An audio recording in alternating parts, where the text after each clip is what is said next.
Just let me know whether my voice is clear. Should Yes. I increase it, or is it okay? Okay. It's fine. And another thing which I want to check with you is, are you able to see my screen? Yes. Beautiful. Thank you. Thank you. Thank you. Thank you. So what I'm planning to do is I'm planning to split my whole presentation into 3 parts. Maybe a little bit of introduction. Then after the introduction, I'll be talking about 7 habits for highly effective entrepreneurs. So basically, it is inspired by Stephen Covey, and it is simplified by me. So when me and Das was talking about it, we were thinking whether we should do only a book review or we should add more value. So let me go and say that I want to share computer sound. Yeah, I also done that. Beautiful. So it's going to be 3 parts. So one part I'll be talking about the Stephen Covey's book. It's one of the greatest book which I've read so far. And the changes slightly I've made, and then how we can implement it as entrepreneurs. I think people should go on mute if possible, right? So this is my first slide. So before getting into my first slide, I'll talk about how I came across Stephen Covey. I was working for TCS, and the first time I went to US was in the year 1997.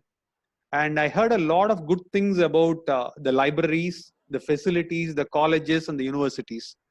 So I went to University of Denver after completing my work for a couple of hours, saw the facility, a beautiful facility, and then went to a library called Aurora Library. So as we enter the library, what happens is they actually say the books of the month, as we enter the library.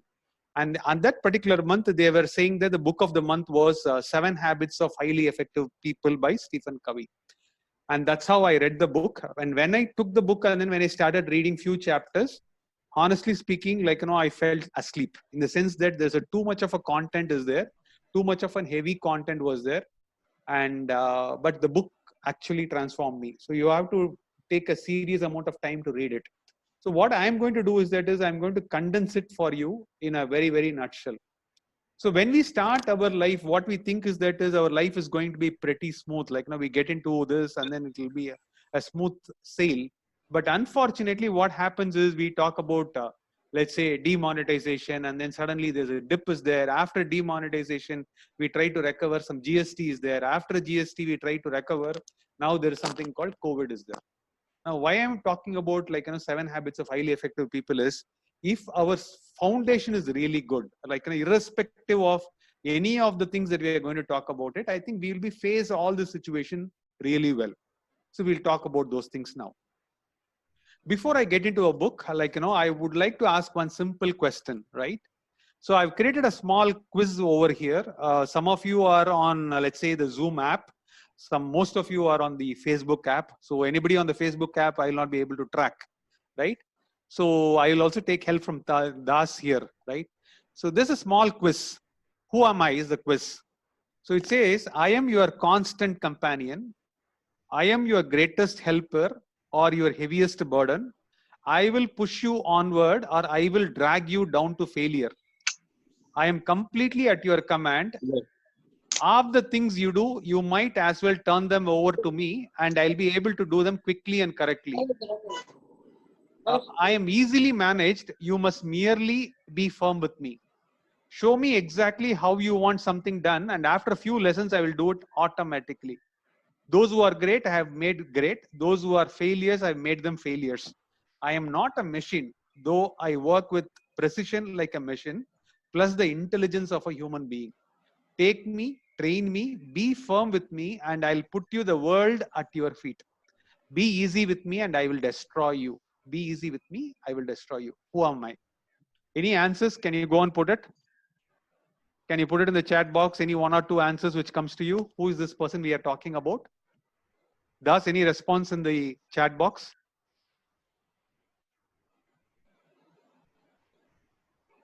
Does? From Rajesh, I'm getting it's habit, Absolutely. mind, human being, time, habit. I think Rajesh is bang on. Who am I? I am habit. So he's perfectly right. Habit is your constant companion. Habit is your greatest helper. Habit will push you onward. Habit will be completely at your command. Habit will get half the things done. And habits will, if you have the right habits, it will make you great. Those who are really failure, it's all because of their habits. Habit is not a machine, but it can work precision to a machine, right? Take a particular good habit, take it, train it, and be firm with the habit. It will put the world at your feet. Be easy with the habit, it's going to actually destroy you. So habit is the answer. Rajesh, kudos to you. Now let's go and see what are those 7 habits we are talking about, right? So before I get into the 7 habits, a little bit of an introduction. Now, this book, when I started reading, it was only 15 million copies sold. 15 million copies sold. And now if you go and search it, now they are talking about 35 million. So that means 3.5 crores has been sold. And he's talking about 7 habits of highly effective people. And if somebody goes and does a Google search, they will see that something like 4.24 crores, 4 crores 24 lakh results will come in a fraction of a second. That is 0.7 seconds. So that many amount of documents are there on this particular book. So obviously this book is one of the highly read books. So let me summarize it for you in a minute or two on the 7 habits.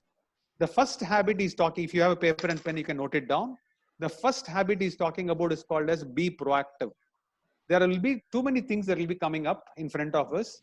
Those guys who are really, really proactive will be able to handle any situation. That is a habit number 1. Then he talks about the second habit, which is the most powerful habit among all these 7 habits. In that second habit, he will say that think that it's called the begin with an end in mind. Begin with an end in mind. What it means is, think yourself that today is the last day, and assuming that you are laid in the coffin. In the US, what they do is, if anybody is there, passed away, they'll put him in the coffin. He'll say that, imagine that and think what others should be telling about you. What should your spouse or near and dear one should say about you? What should your children should say about you? What should the neighborhood should say about you? I think others are on talking. If you can go on mute, it will be really beautiful. So he'll say that start imagining that. He says that should give the formation for your goals. That's the second habit he's talking about. The third habit, what he's talking about, the Stephen Covey is talking about, is called first things first. That means you need to prioritize things as important and urgent, important and not urgent, not important and urgent, not important, not urgent. It's like a 2x2 matrix. So you will say that try to do it and try to focus on quadrant 2. That's the third habit you'll be talking about. He says that if you're able to effectively use these 3 habits, he says that you have got your personal mastery. The moment you got your personal mastery as an entrepreneur, if you get into the professional side or in the leadership side, he gives you another 3 habits. The fourth habit he talks about is called as think win-win. So what it means is never do a deal which will be something called a win-lose or a lose-win. Always do any deal, whether it's employees, whether it is suppliers, or whether it is customers, anyone you are going, or contractors, anybody you do a deal, he says, do a deal called win-win. That's the fourth habit he talks about. If you talk about the fifth habit he talks about, it's called first seek to understand, then seek to be understood. In many of the cases, what happens is that happens with me as well, even today, is before somebody tries to close a sentence, I will start assuming things. But the effective habit he's talking about is which I read 23 years back, okay? And still I'm not able to overcome it, is seek first to understand, then to be understood. So listen carefully. God has given you 2 ears and 1 mouth, so you need to listen. That's the fifth habit. The sixth habit he's talking about is called as synergize. That means I have one idea, Das is having one idea. When we both come together, we are not having 2 ideas, we are having multiple ideas. That is called as synergy. For example, let's say there's a tree is there. In a tree, I'm not able to go and climb and take the fruits. So that means I'm getting 0 fruits, and all it required is about another 2 feet, pushing and then getting all the fruits. And if 2 people can join, you can get even 10 or 15 fruits from the tree. So that's the power of synergy. So don't try to work alone. Try to work with people. That's the sixth habit. The last habit he talks about, most powerful, is called as sharpen the saw. What is meant by sharpen the saw means, let's assume that I want to go and cut the tree and it's going to take 8 hours. He says that don't go and cut the tree for 8 hours. Periodically sharpen the saw so that your cutting process will come down by at least 20 to 25%. That means what he says is take some breaks and then start reading these kind of books. Apart from these 7 habits, he talks about too many good things. He talks about production divided by production capability. He talks about circle of influence, circle of concern, and all that stuff. But I've given you a good overview about the 7 habits, and I will play a small video for you on the 7 habits right now. Thus, I think you're able to hear the video, right? I remember my grandma's favorite story was about how everything cost 2 cents when she was young. But now, everything constantly got more expensive, and it was all because of the government. These uneducated pigs didn't know how to control prices. And when I was privileged enough to hear the story, her complaining would last for hours and hours. And that's exactly what reactive people do. They always focus on the things that they cannot control. It's not possible that a concept like inflation would exist, and if it did, it's impossible that they wouldn't know about it. On the other hand, proactive people realize, look, even if my complaining were completely objective, it doesn't help me, so I'm going to focus on what I can control. If a proactive person owns a business where he sells a product, instead of focusing on how people these days don't appreciate good products anymore and how the government has horrible regulations, he focuses on how can I improve my product so my customers can't live without it. Do you realize how much responsibility, how much dedication, how much hard work comes along with asking that question? And what do you think our effort-minimizing brain is going to pick as default? And that is exactly why most people focus on the things that they cannot control rather than focusing on the things that they can. Habit number 1 is be proactive. Now, imagine you're at a funeral, but this one's different from all the funerals you've ever been to. You're standing over the casket and you see yourself. What do you have to say about yourself? This is one of the most powerful questions you could ask. Are you doing the things in your life which are aligned with what you want to be able to say? Do you want to say that you are a good spouse? If that's the case, how does coming home and instantly being negative towards your spouse affect that? Do you want to be remembered as a person who added value to society? If that's the case, are you doing the things that will allow you to say that, or are you scared of failure and choose comfortable mediocrity instead? Almost every one of us will have to readjust how we live when we ask this question. Habit number 2 is begin with the end in mind. Now, if I were to ask you, what are the most important things to you? The most common answers I would get would be either your well-being, or your family, your spouse, your children. You would never ever say organizing papers or watching TV. But how many of us spend more time organizing papers and watching TV than planning our nutrition and going to the gym or cultivating a healthy family environment? There's a horrible disconnect between what we say and how we actually allocate our time. Habit number 3 is put first things first. Now, imagine you're an author, and I'm an author, and we both write interesting books, and we both have access to an audience of about 100,000 people. I read your book, and I love it, so I decide to share it with my audience, and as a result, you now have thousands of people buying your book and reading your ideas. You see this and think, who is this guy? Let me take a look at his book. You start reading my book and think I have ideas that are valuable, so you decide to share it with your audience. And as a result, I now have thousands of people buying my book and reading my ideas. Notice how different this is from my creating a little creepy Amazon account, finding your book and leaving a bad review, hoping that this will deter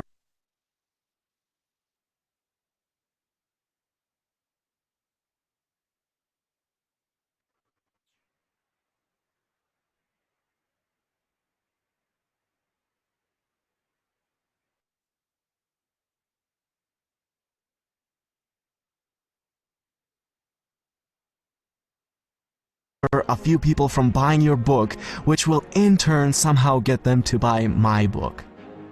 Habit number 4 is think win-win.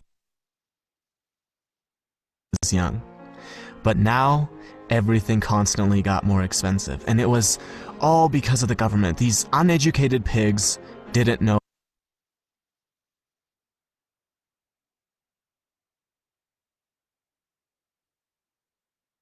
Are you able to hear me? Yeah. Okay, good. Okay, beautiful. Right. So this is the 7 habits. I think like people are talking in between, so I couldn't complete the video. So I'm going to forward this. I'm going to fast forward. These are the 7 habits he was talking about. Habit number 1 is being proactive, and habit number 2 is begin with an end in mind. Habit number 3 is put first things first. Habit number 4 is think win-win. Habit number 5 is seek first to understand, then to be understood. Habit number 6 is synergize, and habit number 7 is sharpen the saw, right? So this is the introduction which I wanted to cover. Now what I thought is I will give you the 7 habits for highly effective entrepreneurs. So before I get into it, once again, a small quiz. And before even getting into the quiz, a little bit about entrepreneurship. So a lot of people ask, what is the definition of an entrepreneurship? For me, if you ask me what is the definition of an entrepreneurship is, an entrepreneur has a very good idea which will solve the problem for the community. So he has a list of lot of things. He has looked at all the problems in the community. He came up with a need, and then he had a brainstorming session, and then he's coming up with various ways in which he's solving the problem. In fact, that's what Steve Jobs tried to do, or Mark Zuckerberg tried to do, or even Richard Branson. Please remember these names. All these names are going to come back in another couple of minutes right now, right? So this is what an entrepreneur does. If you ask an entrepreneur, you will never convert 100 rupees into a 90 rupees or something like 105. An entrepreneur is a guy who will try to make 100 to 200, or he will make it into 0. If you talk about, I started my career in the year 91, 92.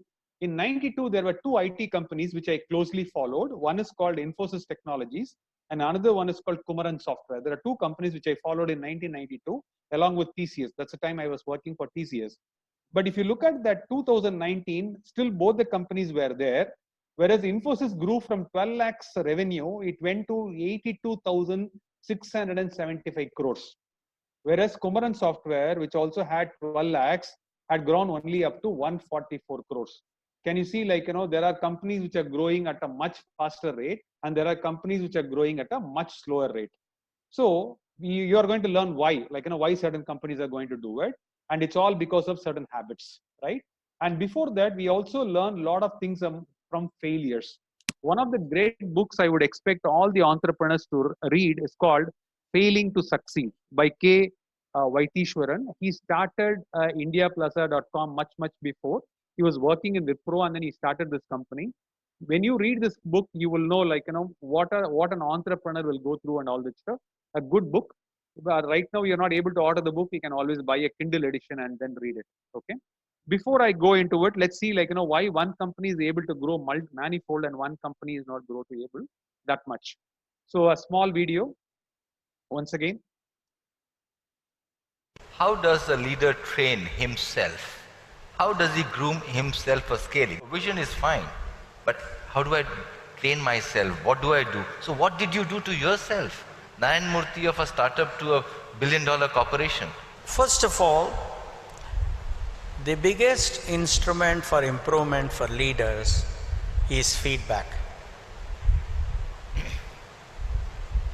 Most leaders who failed in the world failed because they cut off the feedback channels. They allowed only positive signals to come to them. Whether it was Mrs. Indira Gandhi, whether it was Richard Nixon, whether it is Robert Mugabe today in Zimbabwe, every one of these people, they cut off the feedback channel. Therefore, you have to create an environment where people give honest feedback. And if you use that feedback, when you sit alone, alone, and reflect on it, I think there is an opportunity for everybody to improve. The second I find is to set aside ego when it is learning. For example, when we started the leadership training program at Infosys, we were the first company to start a leadership institute in India. My colleague Finish handled a course on selling. We all sat down. Even though he was junior to us, we all sat down, we wrote down notes, we learned, and we were the beneficiaries. Similarly, when Mohan Pai did his course on finance, we all sat down and we all learned. We are much better today because of our attending those courses. So once we understand that learning from others, even though they're junior to you, is for your own betterment, I think by and large you can become better. So it's a great, this one, like two important learnings. One is something called a feedback that entrepreneur should take this one. And the second important learning that you got from the video is like Narayana Murthy himself sat in the floor and then learned whatever he has to learn on finance. So most of the entrepreneurs are domain experts, right? Whoever I'm coming across, they're all expert in the domain, whether it be the pharma industry or in the FMCG industry and all that stuff. What is required for an entrepreneur is not only the domain expertise, he or she should also have the functional expertise. So when I say functional expertise, I start from marketing to sales, to finance, to HR, to operations, to administration. So including management. So there are many areas in which the entrepreneur has to do it, and feedback and training is going to really look into it. So before we look at the 7 habits for highly effective entrepreneurs, let me ask some few questions for you. I think Das, you might have to help me here, right? So some people had mentors, right? Like a lot of people had mentors. So you can try to, enter all the mentors' name in the. You can try to enter the mentor's name in the chat box. First question. This is from the famous serial called Mahabharat. I think what you're seeing is in Tamil. I know some of you can't read Tamil. That's okay. This is a Mahabharat serial. Can you please tell me who is the mentor for this particular person? Das, you may have to help me with the names. Any chat box which comes in, chat responses. Sakuni, absolutely right, 100%. You are right. Duryodhan is the character and the mentor for him was Sakuni. Correct. Beautiful. Next one. A quick one. Once again from the same serial. Who is this person and who was the mentor? Das? Yes. Someone is asking, I want to identify the character name. The character name is Arjun. The character name is called Arjun. The character name is Arjun. So I think it was telecasted in Hindi as well. Krishna. Correct. Absolutely right. Absolutely right. Right. Now let's go to Ramayana. Right. This was also telecasted in Star Vijay and all that stuff. Now this person, who is the mentor for this particular person? Who was the mentor? Rama. Rama. Actually, Rama was a mentor in the second stage. In the first stage, he had a mentor called Jambavan. Correct. Before, no, it's called Jambavan, not Sugriva. Jambavan is his first initial mentor, and the second mentor was Rama, right? And this is once again from Ramayana character, and her name is Kunti. Who is her mentor? Who was her mentor? Quickly.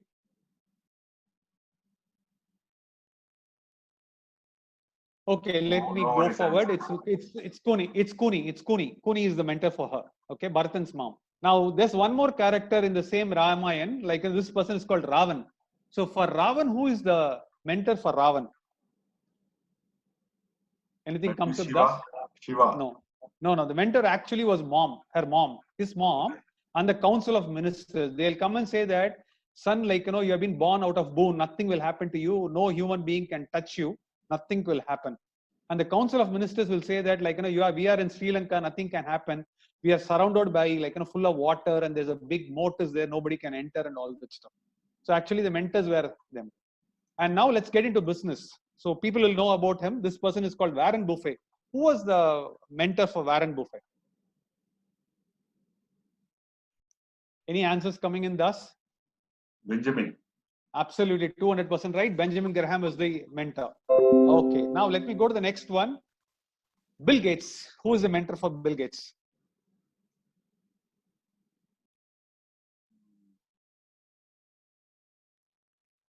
Any answers? Graham. No. Ben Graham. No. Warren Buffett is the current mentor for Bill Gates is Warren Buffett. The current mentor for Bill Gates, which is happening for the last 10 to 12 years, is Warren Buffett. And Richard Branson, we talked about entrepreneurship, right? The Virgin Airlines, this one. Who is his mentor? Any idea? Does any responses coming?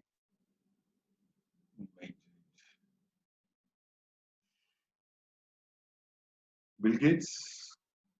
No. Frederick Laker. Okay.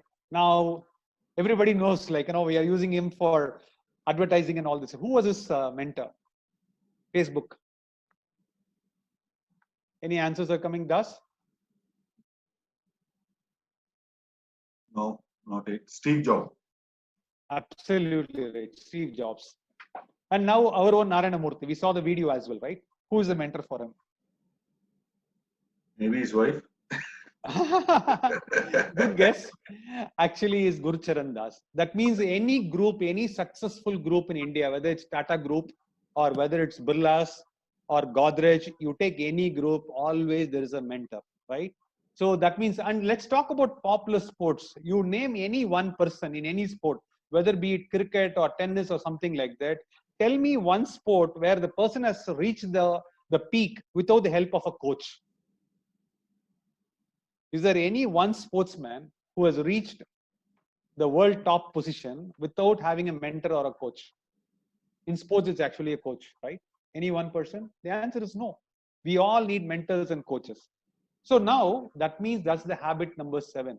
Habit number 7 for you is, if you want to become a very highly effective entrepreneur, you need to align with the right mentor and coach.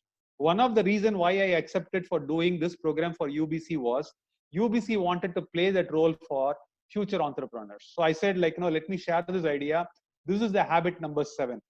And when I say a mentor or a coach, I think you should spend at least 10 minutes a day with your mentor. 10 minutes a day, not more than that.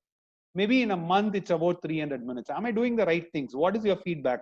Where should I get this kind of an information? Like, I'm struggling with this. What should I do? Approximately 5 to 6 hours a month.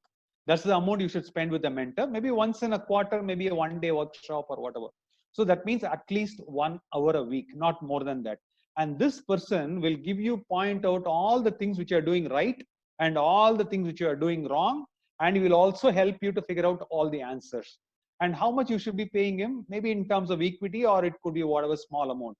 But having the mentor is the most important thing in your life.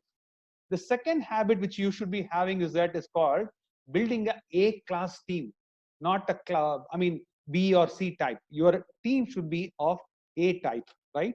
When I'm talking about it, it's not only building the team. Please ensure that for each and every person you are having, come up with a list of tasks that he or she has to do. They should not keep figuring it out. In a startup, people have to do all types of work. They cannot go and say, I will do only purchase. I will do only sales. I will do only marketing. No, not possible. If it's a startup, people have to do a lot of things, and we should expect at least 9 productive hours per day. Not more than that, not less than that. And similarly, when you are a startup, I know a lot of people where one human being is managing, let's say, 25 people, 30 people, 40 people, and all that stuff, right? My suggestion is after working in big corporates like TCS or IBM or Capgemini, I would say that the right span of control, the number of people reporting to you, should be a maximum of 8. Because if you spend 10 minutes or 15 minutes with each of them, mentoring them, what happens is that itself will take 1.5 hours per day. And the next thing is, at any point in time, don't lose your core team. When I say a core team, once you hire a talent, and then once as a startup person, once you start moving with 2 or 3 years, try to retain the core team using some good strategies like employee stock options, giving them good incentives. There could be some people who will ask for loans and advances. They may say that, can you give me a loan of 5 lakhs or 2 lakhs? I'm having some personal situation. So please ensure that never lose your core team, because whenever you add a new team, you are going to lose the effort, because there's a 4-stage process called forming, storming, norming, and performing. Let me repeat. forming, storming, norming, and performing, because whenever you add a person, you're going to lose time, right? And the most important tip which I want to give it, for people is this 9 productive hours has to be split into 3 different buckets, which means thinking, doing, and communicating. I've seen a lot of entrepreneurs either most of the time only daydreaming, thinking that how to make my company 100 crores, how to make my company $10 million or $1 million. They only keep thinking about how do I manage this. But what is very important is small wins. That means you need to do. It's not only thinking and doing. If you are going to find, let's say, a new venture capitalist or a private equity person for raising funds, you should also be able to put across your ideas. So that means you as an entrepreneur should split your time into this. And before communicating, remember that point. God has given you 2 ears and 1 mouth. That means you need to listen more and then speak less. And more importantly, take a 5-second pause or a 6-second pause. With that pauses, you will be able to bring a lot of value. And more importantly, this is what, whenever you're going to bring a team, please ensure that whenever a new member gets inducted, the team performance will go down for at least 6 weeks or 8 weeks, because he's coming up with his own processes and thought process. So how you want to avoid this? See, for example, when I joined Capgemini, there's something called a buddy lover program. And there's something called a mentor and a coach. That means when I joined Capgemini as a vice president, there will be a senior vice president who got assigned with me like a mentor and a coach and a buddy. So that means this person will help me to get settled in the process very quickly, so that I complete this forming and storming process in a span of 6 weeks. And then I become very productive with the team, and then I get into the performing stage. So please understand, building the A team is your second habit. Now, the third habit and the most powerful habit is there are 5 best servants for you. Okay. But if you change the role, that becomes the worst masters. If you keep them at a distance, and then if you do it, definitely they are the best servants. They will work for you like anything. You can do miracles. But the moment you give the position to them as a master, your life is ruined. What are those 5 servants? The first servant is called your habits. If you have the right habits in place, you tell getting self-motivated. If you're able to get self-motivated at any point in time, whether it is COVID, demonetization or GST, you give anything. If you're able to have the right growth mindset, come what may, I'm sure you'll be able to perform. That's your best servant. On the other hand, if anything happens, if you have some kind of a bad habits, whether it's small things, it could be as simple as smoking. If it's a very small bad habit, the moment somebody says you go and catch up with a smoke, I think that will become the worst master, right? And the next thing is your fame. The moment you reach out to a particular place, people will say that the amount of fame, it's actually a servant. If you treat it as a servant, you can keep increasing it. The moment you think like a master, you're gone, right? And the third thing is your position in the organization. Your position in the organization is, I want to become a director. I want to become an executive director. I want to become the managing director. I want to become a vice president. I want to become a senior vice president. So if you start looking at it, but instead, if you look at it my position is 1 step away, I think it will act as a servant for you. And more importantly, money, right? The moment you start counting money always in your mind, not in physical thing, you start what is the company's valuation? What is my company's valuation? Should I go and sell it right now? Then you're gone. But if you use money as a servant, definitely you can make wonders. The last one, very, very important, is opposite sex, right? Lot of entrepreneurs have failed because of this one particular things. I don't want to quote anything here. I know that I'm live on Facebook. People are going to watch on it. So I don't want to say about this. This one habit can bring people down, right? And I learned all these things from my master, from 2009. His name is Mathreya, and he did a tweet on March 23rd, 2013, which was his birthday. March 23rd is his birthday, which is about a couple of days from now. He did a tweet. His tweet was like this: inability to handle one of these 5 toys. He says these are 5 toys: money, power, fame, position, and opposite sex is why most people rise, but then fail, right? But I've replaced one of them with habits. At the end of the day, habits also bring you down.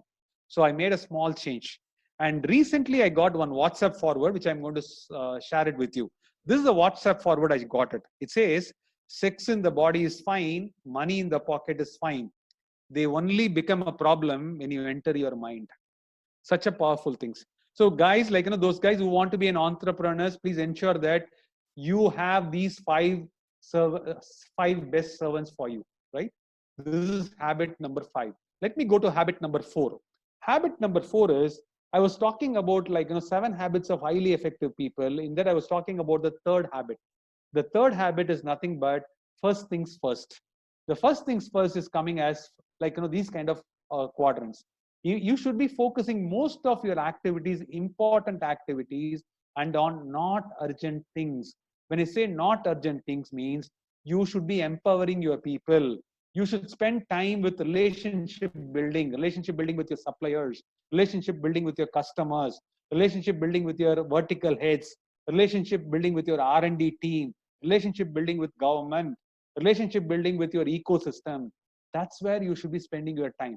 But unfortunately, today as an entrepreneur, 90% of the time is spent on crisis. It's all spent on deadline-driven activities, medical emergencies. So that means pressing problems. So every day we are on a firefighting mode. In fact, what I do with entrepreneurs is I define a timesheet system. I ask people to enter timesheet, and then we just reflect upon. And there are 4 different quadrants where an entrepreneur should manage himself or herself. For example, one is called the profession or the business. So that is only one part of it. Another part of it is family. And the third part of it is self. For example, what you want to achieve on your own. For example, last couple of years before I started spending time on learning Vedic chanting, this is what I want to learn, whether it is Vishnu Sahasranamam or whatever, I started spending time. That's my time actually. Apart from that, there is some time which I've created for social. For example, UBC comes under that. Basically, I said I want to give 10 hours a month for giving back to the society. So if you look at my WhatsApp forwards and all that stuff, you will see at least minimum 10 hours a month. I'm doing programs for Parent Circle, or I'm doing activities for Sevalaya and other things. So that means you need to manage your time, and 90% of your time should go on quadrant number 2. And this is habit number 4. And please ensure that you as an entrepreneur cannot work 5 days a week. If you're going to work for TCS or Capgemini or IBM or a Deutsche Bank or something like that, you can work 5 days a week. But if you are an entrepreneur, you have to work all 6 days, right? That's very important. Another thing is Monday morning, 9 o'clock should be a team meeting, right? That means you set the targets, what you want to achieve. And Saturdays, you take stock of what was achieved, right? Saturday is for all internal cleanup, so that all your processes and systems and teams are completely cleaned up so that you are ready for the next week. And more importantly, you as an entrepreneur should introspect what went well today, what didn't go well really today, because self-correction will give you the best results. Instead of somebody your spouse coming and telling you, your team member coming and telling you, no, it will not work. Your secretary coming and telling you will not work. If you introspect daily for 10 minutes, hey, I think I did all these things. This really went well today. If you ask me, I'll say that in this Zoom meeting, I think I made one mistake. Maybe something when I played the first video, I think I didn't have a better control. Maybe I couldn't play it. Maybe next time when I'm going to do this program, I need to manage my video timing really well. That's the learning. So that means I'm talking about introspect daily and then add value. And the next thing is Sundays, don't try to do any work. Sundays is a day for you to unwind with family. Don't try to exhaust yourself. So this is the habit number 4. Let me go to habit number 3. Habit number 3 is the most important habit among all the habits for entrepreneurs. You need to target at least 5% growth. If you are in budding stage, if you're on starting stage, that 5% growth should come day on day basis. On a daily basis, it should come because you are just a startup. On the other hand, if you have already slightly in a growth phase, it should come every fortnight, because we are talking about power of compounding here. And if you are an young organization with 3 or 4 years, at least that 5% growth should come every quarter. If you are a mature organization, like even whether you're an ITC or a TCS or an Infosys, at least you should grow 5% top line year on year. If you are not able to grow 5% year on year, then I think better you find a better new leader and then give it to him. And I'm going to share an image now, and he is kind of my mentor and coach. He works in, he's a professor in New York Stern University, and his name is called Ashwath Damodaran. He's a valuation guru. We call him as a valuation guru. He talks about, like, how each and every organization goes into various cycles. He talks about growth strategies. He says that periodically the growth should keep happening. And in case if the growth is not there, that means you have entered the mature stage to the declining stage. So there is no point, like, worrying about it, I think. And there are organizations like IBM, which has exceeded 100 years into existence. It's very important that you operate at a minimum 5% growth. This is habit number 3. Now let me go to habit number 2. Habit number 2 is very, very important in the sense that you need to have perfect alignment to 3 things in life. What it means is that is your thoughts should be in congruence towards your words. Then your words should be completely in congruence towards your actions. That means your thoughts, words, and actions should be the same. When you talk to your employees or colleagues or partners, what happens is you think something different, but when you tell something, like, you tell something different, and when it comes to increment or sharing or something like that, you behave completely different. If that is going to be there, it may give you a short-term success, but it will not give you a long-term success. When your thoughts, words, and actions are incongruent, beautiful things happen. What happens is, watch your thoughts, because it becomes your words, for they become your words. Watch your words, for they become your actions. Watch your actions, for they become your habits. And here we are talking about 7 effective habits for both highly effective people and effective entrepreneurs. And watch your habits, it become your character. Through the character, people can judge your intentions. I was working for my previous employer. Like, my previous employer was Metis Family Office. He will say that, Sendil, your intentions are always right and your intentions are always pure. That's what is very, very important. Watch your character. And watch your character, because that becomes your destiny, guys. And this is the habit number 2. And the most important habit, like, I'm going in the reverse order, 7, 6, 5, 4, 3, 2. And the most important habit, what is very, very important is 10,000 hours of focused efforts. When I say focused efforts, it means that, like, for example, anybody who spends 10,000 hours in any one activity, for example, if you take an auto driver, or even if you take a car driver, if he's going to spend 5 hours into it, 5 years into it, he's going to build some proficiency. So similarly, if you're going to get into a new domain, let's say digital marketing domain or whatever, guys, please put in 10,000 hours of focused efforts. It will do magic, right? So for example, when I moved from, let's say, from IT career to wealth management career, I took about 8 years, and then I have accumulated about 16,000 hours of effort into this particular field. And that effort should be consistent, it should be directed, and it should be self-motivated towards growth. And most importantly, it should be an intelligent effort. That's what I was talking about. So this is the habit number 1. And if you want to learn about this 10,000 hours, there's a great book called Outliers. Now, this book has been written by a person called Malcolm Gladwell. He did a research on all the people, on all the successful in earth, whether he's a sportsman or whether he's a politician, whether it's Narendra Modi or Barack Obama. You take anyone, any successful people, he plotted them on a graph. He plotted them on a bell curve. On a bell curve, and then he said that why only certain 0.001% of the people alone have become so great in that particular field. Why? Then he said that the one thing, common thing that he came out is those people had invested 10,000 hours of self-motivated efforts. So that's the habit number 1. Now, what I've done in the next slide is I've tried to combine all these habits, right? The next, this is the 7 habits which we talked about. Habit number 1 is 10,000 hours of focused efforts. Habit number 2 is perfect alignment to your 3 things in life, which is your thoughts, words, and actions. Minimum 5% growth, and 90% of your time should be in quadrant 2. That is relationship building activities with the ecosystem. And the 5 best servants, I'm talking about habits, power, fame, position, and I'm talking about opposite sex. And you should be building an A-class team, and you need to be having, more importantly, you need to have a mentor and coach. That's what is very, very important. Now, what I did in the next slide is I tried to map the 7 habits of highly effective people of Stephen Covey with 7 highly effective habits of the entrepreneur. That means these are the 7 habits of highly effective people, and these are the 7 habits of the entrepreneur. The 10,000 hours of focused efforts is directly maps with your sharpening the saw. That means what is very, very important is your efforts has to yield. Minimum efforts should give you maximum results. When you talk about perfect alignment to three things in life, I'm talking about you need to be understood. First, you need to understand others before being understood. When you talk about minimum 5% growth, that means you need to be very, very proactive with the market, because market dynamics keeps changing a lot. Not only that, 90% of your time should be in quadrant 2.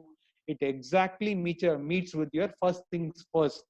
And the 5 best servants, is coming for the Synergize. That means what happens is when all the 5 things comes together, it can provide wonders for you. And more importantly, if you talk about building a A-class team, maybe you have to shell out 10% of your equity or 15% of your equity to the people, to the ecosystem. Then you are talking about thinking win-win. And more importantly, you need to have a right mentor and coach. Begin with an end in mind is what is very, very important. And before I get into the Q&A, and it's almost 5 o'clock, I think we talked about a 1-hour session. We can be there in Q&A for 5 or 6 minutes. Before that, this is my address, this is my email ID. If you want to take a pic, you can take a pic, and we will reach out to you. If you have any questions, you can